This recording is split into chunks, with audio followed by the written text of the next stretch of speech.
right. So listen, we're going to move on to the Seven of Cups. Now, when you talk about the Seven of Cups in a traditional tarot card reading, and again, I'm using Rider-Waite Smith as the, my deck. I use my deck to read Arc Animal Tarot and Oracle deck. And, but it is based on the Rider-Waite Smith tarot card system. And so when the Seven of Cups comes, that card is about dreams. If you look at the symbolism of the card, you'll see this little boy standing in front of 7 cups. They've each got something coming out of them. And that's really all of your dreams. You know, how many dreams do you have? You know, everybody got to have a dream. And I don't remember what movie that's from, but it's a great movie. And so I think it's Trading Places. Also a hilarious movie. I watch it every Christmas. So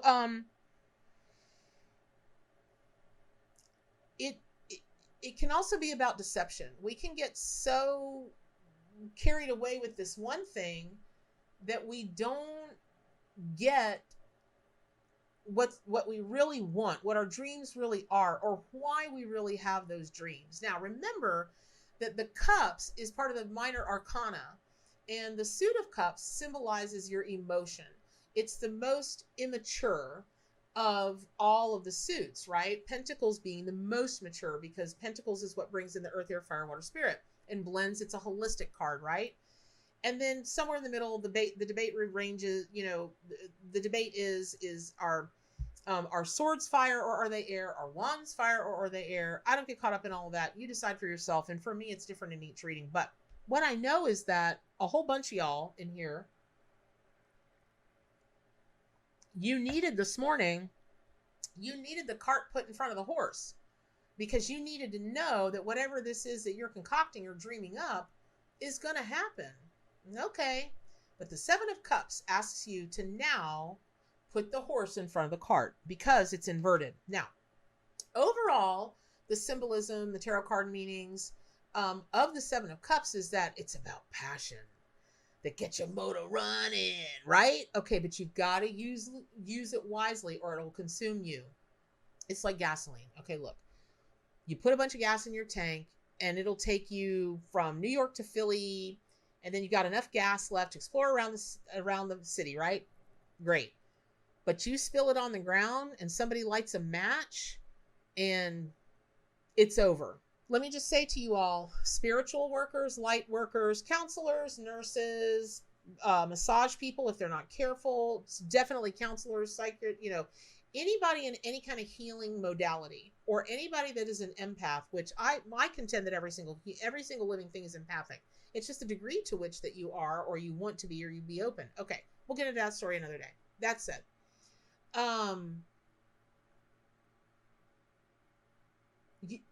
you've got to be careful. You cannot give water from an empty well.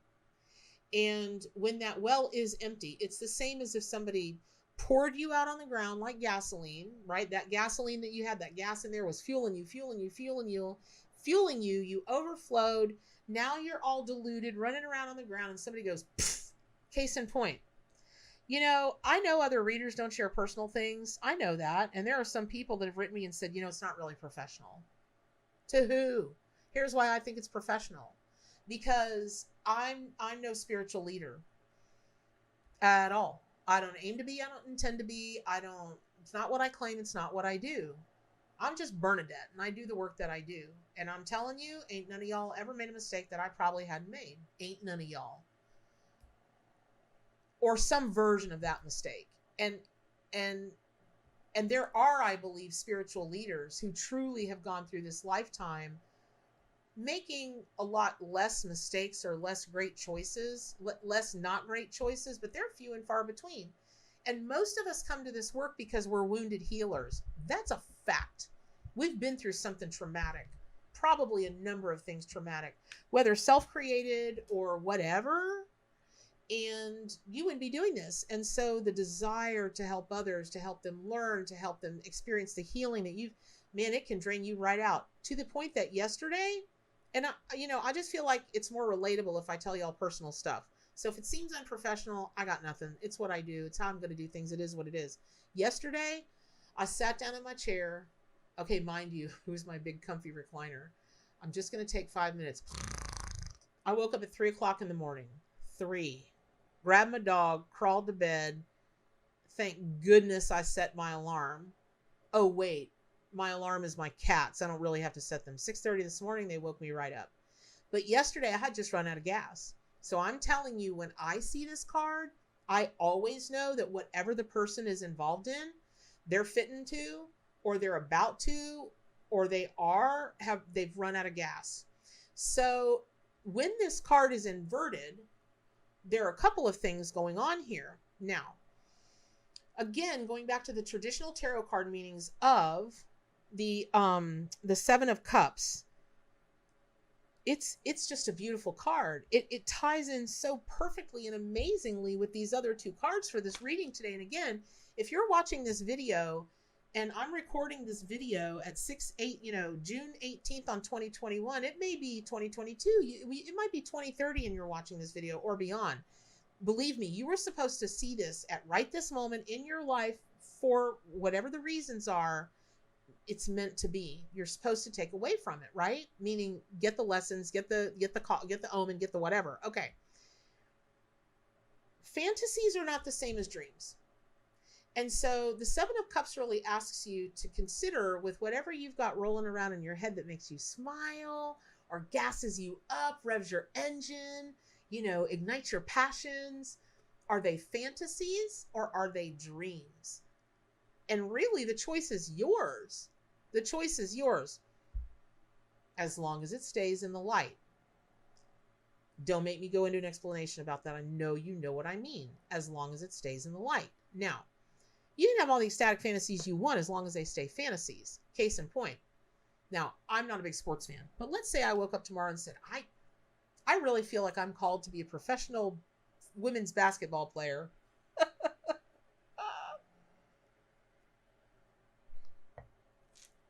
I'm not Rudy.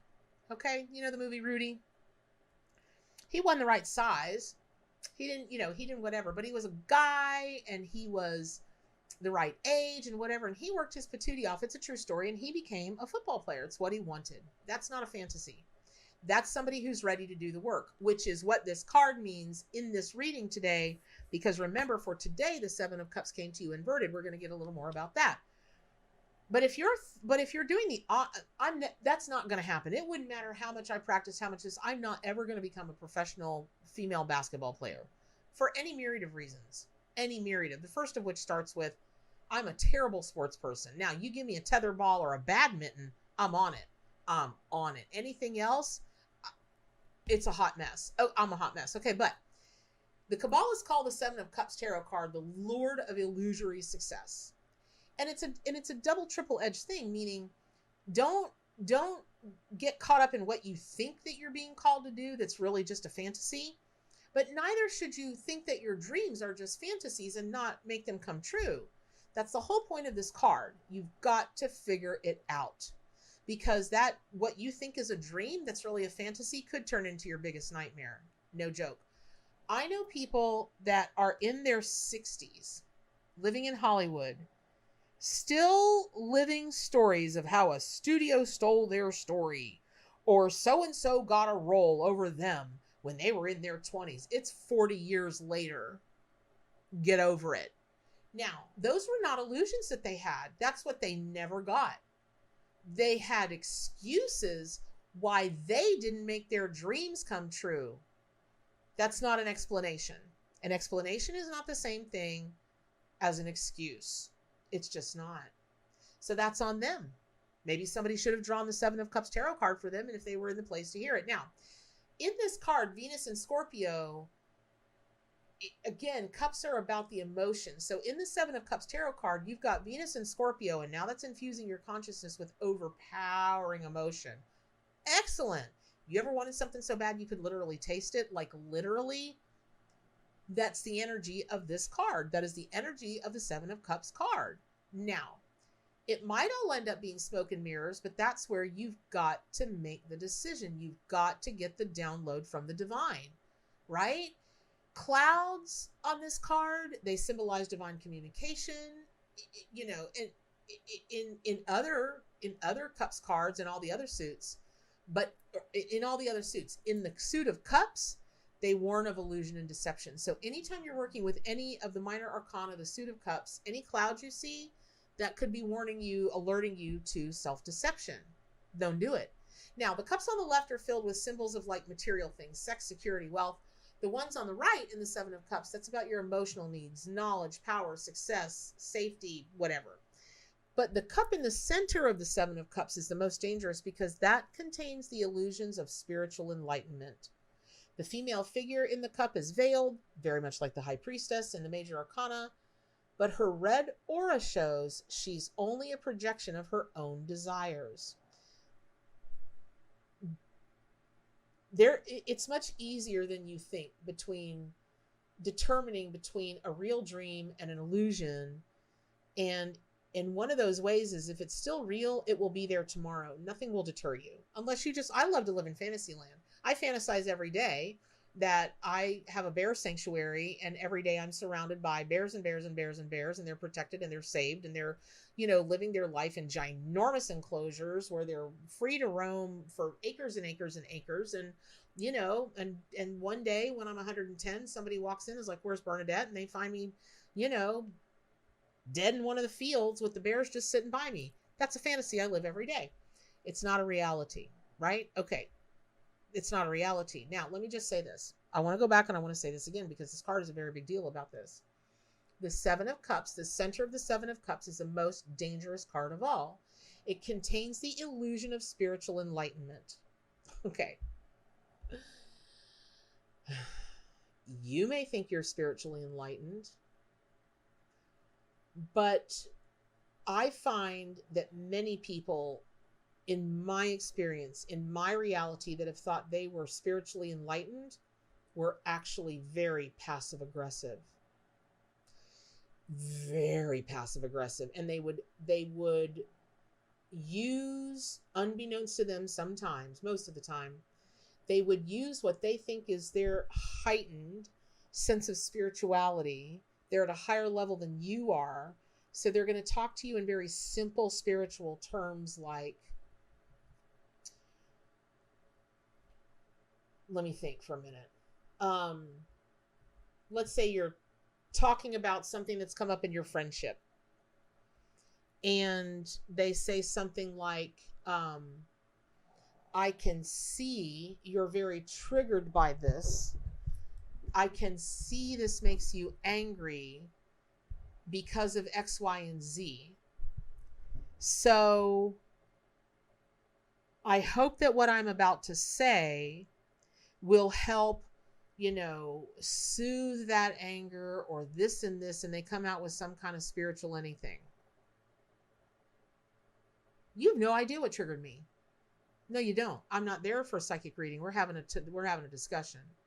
You don't know what triggered me or why. How about you ask me before you pass judgment on it? And I didn't ask you for a healing. I didn't ask you to mend anything on me. How about you ask me before you hand me your lofty spiritual opinion? How about we're supposed to be having a mediation, a conversation between people? Okay, here's my other favorite. This is my biggest favorite. You tell somebody something you're angry with or that hurt your feelings, and they say, how can we heal this together? That's your first reaction? My next question always is, can you see what I'm talking about? That blows their minds. Can you understand? Can you receive your actions in this moment seemed this way? Is that what you intended? They won't answer. Because if they answer, they've got to look at their demons. They don't answer. They'll simply come back with, what can I do to make this right? Nothing, unless you think something has to be made right. Do you think something, well, you're angry or you're hurt, so of course something has to be made right. Okay, can you identify what has to be made right? It's such a circular thing. After a while, even with my closest friends, I'm like, okay, we're done here. I love you no matter what. Just don't do it again. What does that mean? Nothing. Nothing. Nothing. They don't even know what they did the first time. Right? They don't even know what they did the first time. And I don't even know that I was feeling the right way, because it matters to me what their intention was. I don't care what anybody says or done. What was your intention? What was your intention? That's me. You may have something different, but I'm telling you now, this card is a big deal about that. Now, inverted, the Seven of Cups tarot card, its meanings and symbolism and omens and, whatever. All the dreams that you have, all the fantasies that you have, they're pouring out into the world to take physical form. Now, that could be cool for some fantasies, and that could be great for some dreams. But also, like, think of it like bubble bath, right? Like, they're pouring out of the world like bubble bath, and that bubble bath can either transform you, or the bubbles can dissipate like they were never there. So how that will manifest in your life is, once this card comes inverted, and that's why the beaver wanted to be the Seven of Cups, because a beaver only works at what benefits them. They're not out, of course they're floating around and they're having fun in their rivers and with their families and this and that. But when it comes down to work, that's why they call it busy as beaver. And so when this card shows up for people and it's inverted, I know that whatever their dreams are desperately trying to work through them. Because remember now, you're the sacred vessel. You are the cup in the suit of cups. It doesn't matter whatever other symbolism is in that tarot card. You're the cup. And that sacred mission, that dream, that whatever is trying to flow through you, to pour out of you, to take root in this world. And you're off doing other things. But a beaver can't do that. Because if a beaver did that, a beaver would be building their dam and they'd have no place safe to stay. That's not good. And let me just say this about safety. Okay?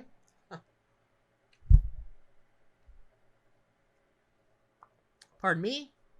Readings, man, they light me up. It is